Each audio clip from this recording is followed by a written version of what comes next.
Bonjour à tous, ravi de vous retrouver après quelques semaines de vacances. J'ai choisi de vous présenter pour mon retour ma recette de pâte à pizza maison. C'est une recette qui est très simple et le résultat est très bon aussi.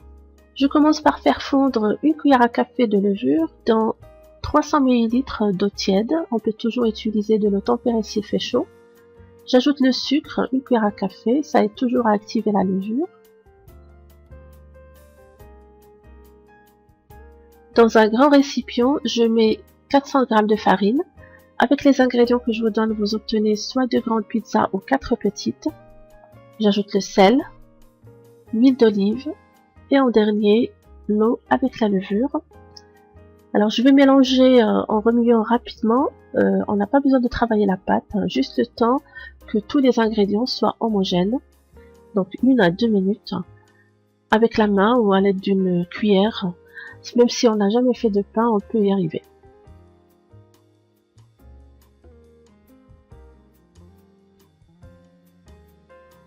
Au final, vous obtenez une pâte comme ceci. On va la mettre dans un récipient légèrement fariné. On va la couvrir avec un film alimentaire et je vais la laisser reposer au frigo 4 à 6 heures minimum jusqu'à une nuit si vous pouvez. C'est ce que je vais faire. Je vais me la mettre au frais jusqu'au lendemain.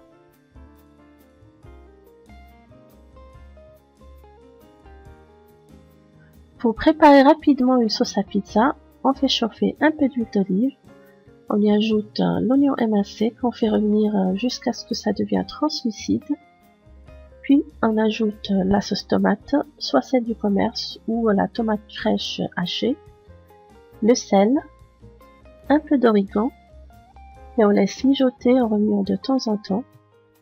Ça prend quelques minutes, puis on retire du feu et on laisse refroidir. Pour bien lisser cette sauce, on peut la passer au mixeur, sinon on peut la laisser telle quelle, c'est pas gênant. Après toute une nuit au frigo, je vais maintenant transférer ma pâte sur un plan de travail fariné. Je la divise en 2 ou 4 parts selon la taille que je voudrais donner à ma pizza et je vais la rouler pour former une boule. À ce stade, on peut aussi la mettre au congélateur jusqu'à une prochaine utilisation.